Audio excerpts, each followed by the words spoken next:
के 70 साल मंगलोर बेहाल। सुभाष चंद्र बोस जी ने उन्होंने एक चीज़ कही थी देश को आज़ाद कराने के लिए, तुम मुझे खून दो मैं तुम्हें आज़ादी दूंगा, आप मुझे वोट दें और मैं तुम्हें विकास दूंगा। उन्होंने कहा कि काजी जी के लड़के घुड़सवारी कर रहे हैं।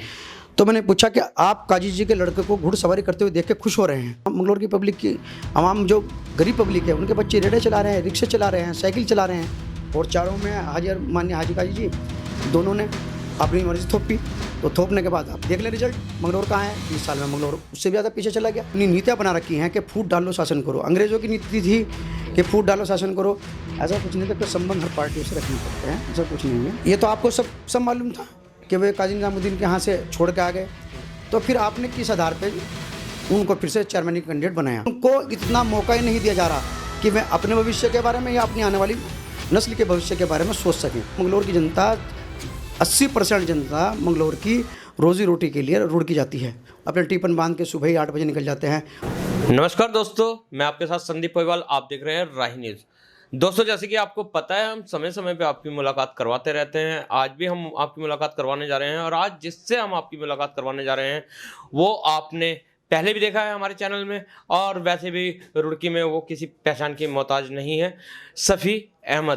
सफ़ी अहमद एक एडवोकेट हैं और अच्छे राजनीतिज्ञ हैं और 4 बार के सभासद हैं मंगलोर से। हालांकि पहले भी हम कई मुद्दों पर उनके पास आए हैं और उनसे चर्चा परिचर्चा की है। आज भी हम उनके पास आए हैं चर्चा परिचर्चा के लिए। नमस्कार सफ़ी अहमद जी। नमस्कार, राही न्यूज़ को मेरा नमस्कार और समस्त देशवासियों को माह रमज़ान की बहुत बहुत मुबारक मेरी तरफ से और मेरी पार्टी की तरफ से। जी, आप लोगों को भी बहुत बहुत धन्यवाद और बहुत बहुत मुबारक रमज़ान मौके की।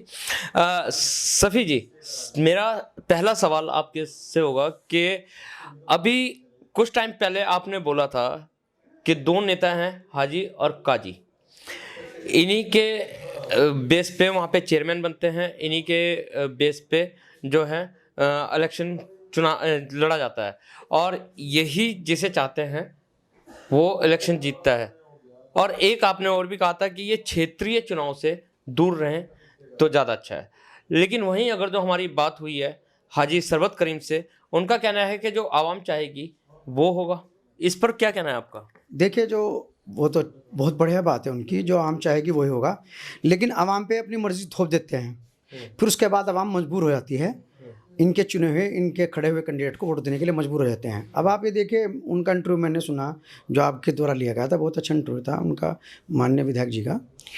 उसमें उन्होंने कहा कि वो पूर्व विधायक काजी निज़ामुद्दीन जी के यहाँ से पहले छोड़ के आ गए थे, उन्हें धोखा दे के आ गए थे और फिर उन्होंने चेयरमैन की थी। चेयरमैन जीतते सार में वहाँ से भाग जाते हैं अपने नेता के यहाँ से, अपने नेता नहीं मानते उन्हें। फिर तो ये तो आपको सब मालूम था कि वे काजी निज़ामुद्दीन के यहाँ से छोड़ के आ गए, तो फिर आपने किस आधार पे उनको फिर से चेयरमैन कैंडिडेट बनाया? एक तो सवाल मेरा ये है कि आपने किस आधार पर कैंडिडेट बनाया जब आपको पता था कि वे अपने नेता को धोखा दे के आ गए? जो आपने कहा है अपने इंटरव्यू में कि अपने नेता को धोखा दे के आ गए, आपने फिर उसी शख्स को अपने पास से क्यों चेयरमैन लड़ाई, अपनी तरफ से कैंडिडेट बनाकर क्यों चेयरमैन लड़ाई? ये सवाल भी कहीं ना कहीं पब्लिक को टीज करता है, पब्लिक को दर्द देता है कि एक बार आजमाए हुए कैंडिडेट को अब बार बार फिर आजमा रहे, जो पहले कुछ ना कर सके जो दोबारा उसी को आजमा रहे।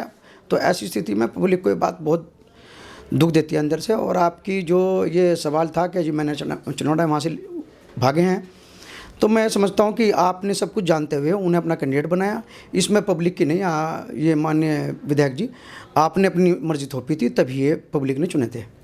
सफ़ी जी, आप भी 4 बार के सभासद हैं वहाँ से, और इस बात को तो आपको भी पता है, तो आप क्यों नहीं विरोध कर पाए इस बात के लिए कि जो वहाँ से भी भागे हुए हैं, यहाँ से भी भागे हुए हैं और जनता को धोखा देते आए हैं, तो आपको भी अच्छे तरीके से पता था, आपने क्यों नहीं आवाज़ उठाई? देखिए, हमारी बात हुई थी जिस टाइम माननीय विधायक जी कैबिनेट मंत्री भी थे, जब ये इलेक्शन हार गए उस टाइम हमारी बात हुई थी कि इलेक्शन में हमें लड़ा दें। भाई पढ़े लिख के हमें उसमें तजुर्बा भी है नगर पालिका का, आपको भी आपके तजुर्बे के साए में रह के काम करेंगे। लेकिन उन्होंने सिर्फ एक ही बात रट रखी थी कि मैं डॉक्टर शमशाद को चुनाव लड़ाएंगे। तमाम लोगों ने, तमाम उनकी बिरादरी के लोगों ने, तमाम जनता के लोगों ने मना किया, लेकिन उन्होंने एक ही रट लगाई रखी कि मैं डॉक्टर शमशाद को चुनाव लड़ूंगा, और उन्होंने वही करके दिखाया, डॉक्टर शमशाद को चुनाव लड़ाया, जिताया। लेकिन अगर जो बात करी जाए डॉक्टर शमशाद की, तो डॉक्टर शमशाद तो चेयरमैन नहीं थे, चेयरमैन तो उनके भाई दिलशाद थे। ऐसा है, कुछ कानूनी मजबूरियाँ होती हैं जो क्योंकि इसमें नगर पालिका एक्ट में 2003 के बाद जिसके 3 बच्चे हैं वो इलेक्शन नहीं लड़ सकता। तो इलेक्शन तो पहली बार भी जब वो चेयरमैन बनी थी उनकी मदर बनी थी, अब उनके भाई बने थे, लेकिन चेहरा उन्हीं का रहता है। आप दिन निरंतर आवाज़ उठाते रहते हैं, आवाम की भी आवाज़ उठाते हैं। लोकतंत्र में ऐसे क्या आपके आगे मजबूरी आ रही है कि आप फिर भी इन्हीं दोनों नेताओं का मुंह देख रहे हैं? आप लोकतंत्र में स्वयं अधिकारी हैं चुनाव लड़ने के, जनता भी आपके कहीं ना कहीं पक्ष में होगी, हार जीत तो दूर की बात है, आप खुद से क्यों नहीं इलेक्शन लड़ रहे हैं? देखिए, मैं आपको बताता हूँ, जब से हमारा देश आज़ाद हुआ है मंगलोर को 70-75 साल हो गए। तो मेरा कहना तो यह है कि 70 साल मंगलोर बेहाल। जब से ये देश आज़ाद हुआ है तब से पहले शहीद MLA साहब थे, उसके बाद ज़्यादातर जितनी विधायकी हुई है, 3 बार कैबिनेट मंत्री रहे माननीय काजी मोइनुद्दीन जी, और 7 बार विधायक रहे, 3 बार काजी निज़ामुद्दीन जी विधायक रहे। उसके बाद ज़्यादातर सत्ता इन्हीं के हाथ में रही। तो 70 साल में इस मंगलोर का कोई विकास नहीं हो पाया, और इसलिए उन जंजीरों को तोड़ पाने में उनको थोड़ी दिक्कत हो रही है। इन्होंने इस तरह के दबाव, इस तरह की अपनी नीतियाँ बना रखी हैं कि फूट डालो शासन करो। अंग्रेज़ों की नीति थी कि फूट डालो शासन करो। अंग्रेज़ आए थे हमारे देश में कुछ व्यापार करने के लिए आए थे, लेकिन उन्होंने देखा कि हमारे देश में बहुत समृद्ध देश है, सोने की चिड़िया है। धीरे धीरे उन्होंने यहाँ पे कब्जा कर लिया, और उन्होंने 2 काम किए। पहला यह है कि उन्हें फूट डालो शासन करो, ये नीति अपनाई। ऐसी ही हमारी नेताओं की नीति हैं मंगलोर में कि फूट डालो और शासन करो और मजे लो। अभी आपने 70 साल की बात कही है, तो 70 साल तो कांग्रेस का भी राज देखा था, अब कांग्रेस चली गई है, बीजेपी है, तो क्यों नहीं इनकी सत्ता उखाड़ी जा रही है मंगलोर से? मैंने आपको बताया कि 70 साल से मंगलोर की जनता को जो झूठे सपने दिखाए जा रहे हैं वो उन्हीं सपनों को देख रहे हैं, हकीकत से बाहर नहीं आ रहे हैं। अब आप ये देखिए कि मंगलोर की जनता 80% जनता मंगलोर की रोज़ी रोटी के लिए रुड़की जाती है, उनके रोज़गार रुड़की से जुड़े हुए हैं, और बेचारे सर्दी गर्मी बरसात में साइकिल पे अपने टिफिन बांध के सुबह ही 8 बजे निकल जाते हैं, और फिर शाम को फिर आते हैं बेचारे चल के, और हाथ मुँह धोया, खाना खाया, उसके बाद अपना पढ़ के सो गए। उनको इतना मौका ही नहीं दिया जा रहा कि वे अपने भविष्य के बारे में या अपनी आने वाली नस्ल के भविष्य के बारे में सोच सकें, क्योंकि ये टाइम नहीं देना चाह रहे हैं उन्हें, और टाइम नहीं मिलने का तो वो सोचने के नहीं। और ये चाहते हैं कि मंगलोर की पब्लिक कम पढ़े लिखे मत, उनका विकास ना हो, उनको रोज़गार ठीक ना मिले, तो इनको वोट देते रहेंगे। पब्लिक पर जब वो रोज़गार नहीं होगा, पढ़ाई लिखाई नहीं होगी, तो ऐसे ही और गलत में वो अंतर नहीं समझ पाएंगे, और इसी का मौके का फ़ायदा उठा रहे हैं। अब देखिए हमारे मंगलोर में वो जात बिरादरी का कार्ड खेलकर ये अपना चुनाव लड़ रहे हैं वहाँ। अगर जात की भी बात आई तो हमने हाजी सरबत करीम जी से सवाल उठाया था कि तेली बिरादरी को, लेकिन उनका तो साफ है कि इस तरीके का कोई भी बात नहीं है, तेली बिरादरी को कोई ऐसा मौका नहीं है, जो काबिलियत है, जो आवाम चाहेगी वो हम करेंगे। उन्होंने ठीक कहा, बिरादरीवाद में कोई ऐसी बात नहीं होती, हर बिरादरी को लड़ने का इलेक्शन अधिकार है, सब बिरादरियों को लड़ने का अधिकार है, कॉन्स्टिट्यूशन राइट है, इसे कोई छीन नहीं सकता। दूसरी बात यह है कि आप ये देखिए कि काजी निज़ामुद्दीन भी इस्लाम चौधरी को खड़ा कर रहे हैं, और माननीय विधायक जी वे भी शमशाद को खड़ा कर रहे हैं। आप ये बता दें कि उनके अंदर, उन 2 के अंदर ही इतनी काबिलियत है कि वही लीड कर सकते हैं मंगलोर को, वही चेयरमैनशिप कर सकते हैं। तो बार बार 20 साल से लगातार कैंडिडेट उन्हें क्यों बनाया जा रहा? ऐसे तो हमारी तेली बिरादरी में बाबू हनीफ भी हैं, वेल एजुकेटेड है, IIT से रिटायर हैं, और पढ़े लिखे हैं, एक अच्छे इंसान है। आप उन्हें लड़ा दें इलेक्शन, आप उन्हें क्यों लड़ाते? क्या आपको इन दोनों में खूबियाँ दिखाई दे रही बार बार? यही लड़ने के लायक हैं, या यही लीड कर सकें मंगलोर को, या ये ज़्यादा पढ़े लिखे हैं? भाई बाबू हनीफ है, उनकी बिरादरी के हैं, तेली बिरादरी के, उन्हें लड़ा दें आप इलेक्शन, तो आप उन्हें क्यों लड़ाते?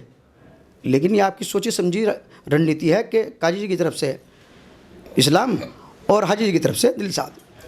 लेकिन अब भी बात करी जाए हाजी सरबत करीम जी की, तो दिलशाद के खिलाफ तो उन्होंने ही सबसे बड़ा भ्रष्टाचार उजागर किया है, जिसकी जांच भी बैठी हुई है, और सभी को पता है कि उसमें नोटिस भी आए हैं, जांच भी निष्पक्ष हुई है। देखिए जांच अब बिठाई गई है, बड़ा काफ़ी लंबा अरसा बीत गया, नगर पालिका में बचा क्या आएगा? 1 साल सारा बचा है नगर पालिका का, 1 साल से भी कम समय बचा। ऐसी स्थिति में मंगलोर को जो विकास मिलना चाहिए था वो विकास नहीं मिल पाया, और ये तो वो काम हो गया कि आप जब जागो तभी सवेरा। ऐसा नहीं हुआ करता इसमें। इसमें तो पब्लिक का जो हित है वो सर्वोपरि होता है, पब्लिक का विकास सर्वोपरि होता है। सफ़ी जी, अब भी जैसे कि देखने में भी आ रहा है कि आपके कार्यालय में, आपके वहाँ पे बहुजन समाज पार्टी के बड़े-बड़े दिग्गज नेता आ रहे हैं। अगर जो आप लोक जनशक्ति पार्टी छोड़ के बहुजन में विलय कर जाते हैं, तो तब तो सरबत करीम जी की मजबूरी बन जाएगी आपको इलेक्शन लड़ाना, नहीं, ऐसा क्योंकि बहुजन है। ऐसा कुछ नहीं था कि संबंध हर पार्टियों से रखने पड़ते हैं, ऐसा कुछ नहीं है। लेकिन क्या है कि अगर मान लो परिस्थितियाँ हैं, मान लो अभी आपको एक उदाहरण देना चाहता हूँ मैं। पिछली बार जुल्फ़िकार जो हैं, पूर्व चेयरमैन साहब के लड़के हैं, उनको बसपा से टिकट हो गया था। लेकिन माननीय विधायक जी ने बसपा पार्टी से हट के डॉक्टर शमशाद को निर्दलीय चुनाव लड़ा था। ऐसी स्थिति में तो विधायक तो कांग्रेस के थे ना काजी। लेकिन माननीय विधायक जी ने लड़ाया था, अपनी पार्टी छोड़ के लड़ाया था, अपनी पार्टी से हटके, अपनी पार्टी के लाइन से हटके। डॉक्टर वो जो जुल्फ़िकार को हुआ था टिकट बीएसपी का, उनको समर्थन ना करके डॉक्टर शमशाद को निर्दलीय समर्थन किया था।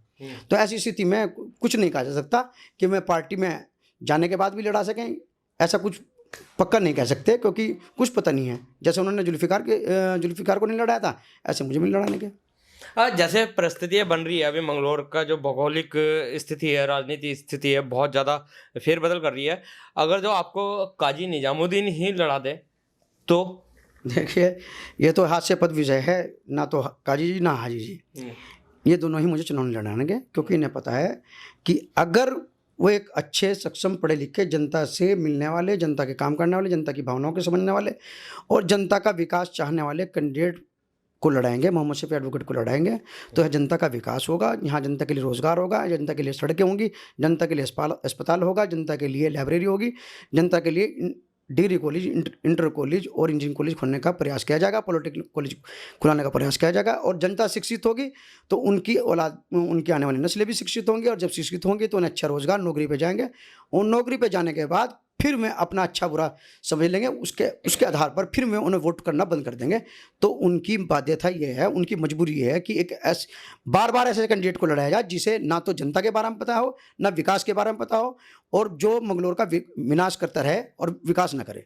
तो जिस सफ़ी का समाज में कद ऊंचा है, वो इन दोनों नेताओं के सामने अपने आप को बौना नजर कर ऐसा कुछ नहीं है, कद तो पब्लिक की नज़रों में ऊंचा होना चाहिए।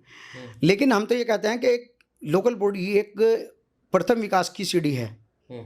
अगर लोकल बॉडी के ही इलेक्शन में अपनी मर्जी हमारे बड़े नेता थोपेंगे तो इस जनता का क्या होगा? इस जनता का विकास तो नहीं हो पाएगा। अब आपने देखिए कि 4 इलेक्शन लड़ाए गए और चारों में माननीय हाजी काजी जी दोनों ने अपनी मर्जी थोपी। तो थोपने के बाद आप देख लें रिजल्ट, मंगलौर कहाँ है? 20 साल में मंगलौर उससे भी ज़्यादा पीछे चला गया।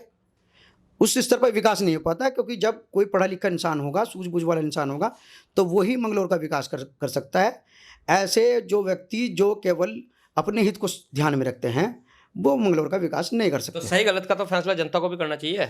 अब हम जनता को जागरूक कर रहे हैं, बार बार आपके माध्यम से, आपके न्यूज़ चैनल के माध्यम से जनता को बार बार जागरूक कर रहे हैं कि आने वाले लोकल बॉडी के इलेक्शन में माननीय हाजी सरत करीम अंसारी जी और पूर्व विधायक काजी निजामुद्दीन जी के द्वारा थोपे गए किसी भी कैंडिडेट को वोट ना करें।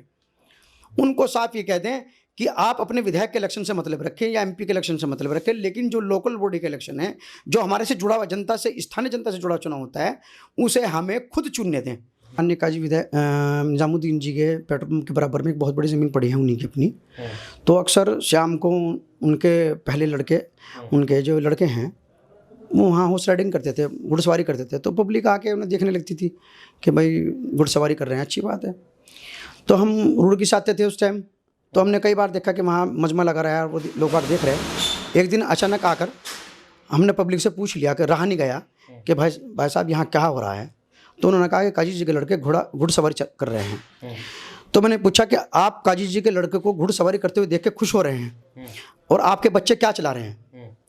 आपके बच्चे क्या चला रहे हैं? आपके बच्चे, आज हम मंगलौर की पब्लिक की आवाम जो गरीब पब्लिक है, उनके बच्चे रेड़े चला रहे हैं, रिक्शे चला रहे हैं, साइकिल चला रहे हैं, पुताई कर रहे हैं, सिर पर तसला ढो रहे हैं। आप इनको देख के खुश हो रहे हैं, मतलब अच्छी बात नहीं है। आपके बच्चे तो रिक्शा और जी साइकिल चलाएं, इनके बच्चे घोड़े चलाएं, तो ये आपको फर्क समझना चाहिए कि आपके वोट से ही ये माननीय विधायक चुने जाते हैं, और माननीय विधायक चुनने के बाद इस जब शासन में और सरकार के पास जाते हैं तो ये अपना विकास करते हैं और किसी और का विकास नहीं करते। आपको ये समझना चाहिए कि आपके बच्चे भी इस लायक बने। जब आपका विकास होगा, आपका कैंडिडेट आपका विकास कराएगा, तो शायद आपके बच्चे भी अच्छा खाएं, अच्छा पहने, अच्छे घर में रहें, अच्छी शिक्षा लें, हो सके वे भी घुड़सवारी करें। तो उसके बारे में सोचना चाहिए। तब से वहाँ भीड़ लगनी बंद हो गई थी। तो क्या संदेश देना चाहेंगे मंगलौर की जनता को? मैं तो मंगलौर की जनता को सिर्फ एक ही हाथ जोड़ के रिक्वेस्ट करके ही संदेश देना चाहता हूँ कि मंगलौर की जनता आगामी लोकल बॉडी के इलेक्शन में इन दोनों नेताओं द्वारा थोपी गई किसी भी कैंडिडेट को मानने से अस्वीकार कर दे और उन्हें कहें कि हमें जनता का, हमारा विकास करने वाला कैंडिडेट हमें चाहिए। देखिए, ऐसा है कि इनका ये है हमारे स्थानीय नेताओं का मामला कि जब तक इलेक्शन है तो तब तो हमारे माननीय प्रधानमंत्री जी का हमारा एक नारा है, सबका साथ सबका विकास, सबको पहचान सबको सम्मान। इनका नारा है कि इलेक्शन तक के अपना जनता का साथ, और इलेक्शन के बाद केवल अपना विकास, जनता का कोई विकास नहीं, ना जनता का कोई साथ। और देखिए, हमारे महान स्वतंत्रता सेनानी सुभाष चंद्र बोस जी ने, जिनके हम पैरों की धूल के बराबर भी नहीं हैं, अगर हम कई जन्म भी ले लें तब भी उनके बराबरी हम नहीं कर सकते हैं। वो इतने महान स्वतंत्रता सेनानी हुए, देश के लिए अपनी जान दी है। उन्होंने एक चीज़ कही थी देश को आज़ाद कराने के लिए, जनता से एक अपील करी थी कि तुम मुझे खून दो, मैं तुम्हें आज़ादी दूंगा। बहुत अच्छे शब्द थे उनके। तो पब्लिक जागरूक हुई, उनकी सेना में शामिल हुई। मेरा भी मंगलौर की पब्लिक से यही रिक्वेस्ट है कि आप मुझे वोट दें और मैं तुम्हें विकास दूंगा। मेरा ये कहना है, मैं चाहता हूं कि आप मुझे वोट दें, मैं आपको विकास दूंगा। ये जो 70 साल से मंगलौर विकास से पिछड़ा हुआ है और 70 साल से मंगलौर बेहाल है, उसको विकास देने का काम करूंगा। आपके बच्चों के लिए स्कूल खोलने का काम करूंगा, आपके लिए अच्छी सड़कें बनाने का काम करूंगा, आपके लिए अस्पतालों की व्यवस्था कराऊंगा, आपके लिए डिग्री कॉलेज की व्यवस्था कराऊंगा, आपके लिए पॉलिटेक्निक IIT कॉलेज की व्यवस्था कराऊंगा। आपको कूड़े से जो कूड़े जगह जगह कूड़े कंबार पड़े रहते हैं उससे निस्तारण दिलाऊंगा। कस्बे में रोशनी की व्यवस्था होगी। बाहर से रोजगार लाने का साधन तैयार किए जाएंगे, सरकार से डिमांड की जाएगी, फैक्ट्रियाँ लाई जाएंगी ताकि यहाँ के लोगों को रोज़गार मिल सके। रोज़गार मिलने के बाद वो अपने जीवन स्तर को सुधार सकें, पढ़ाई के स्तर में भी और पहनने ओढ़ने के स्तर में भी, खाने पीने के स्तर में भी, और अपनी एक अच्छी सोच समझ से पढ़ लिख कर अच्छे कैंडिडेट को वोट देना शुरू कर दें और मंगलौर की जनता के विकास के लिए काम करें। धन्यवाद आपका हमारे चैनल से जुड़ने के लिए। तो ये थे मोहम्मद सफ़ी जी, जिन्होंने पहले भी अपील की है और अब भी अपील की है और जनता को बार बार जागरूक कर रहे हैं कि जो लोकल बॉडी का चुनाव होता है उसमें कम से कम MLA और MP की ना सुने, उसमें अपने स्थानीय क्षेत्र के जो नेता हैं, जो पढ़े लिखे हैं, उनकी ही सुने। क्योंकि अगर तो उनकी सुनेंगे तो कहीं ना कहीं वो विकास की राह खोलेंगे। नहीं चाहते बड़े नेता कि मंगलौर में विकास की राह खुले। तो इसी के साथ बने रहिए राही न्यूज़ में। मिलते हैं अगले अंक में अगली सक्सेस के साथ। जब तक के लिए दीजिए इजाज़त। जय हिंद, जय भारत, जय उत्तराखंड।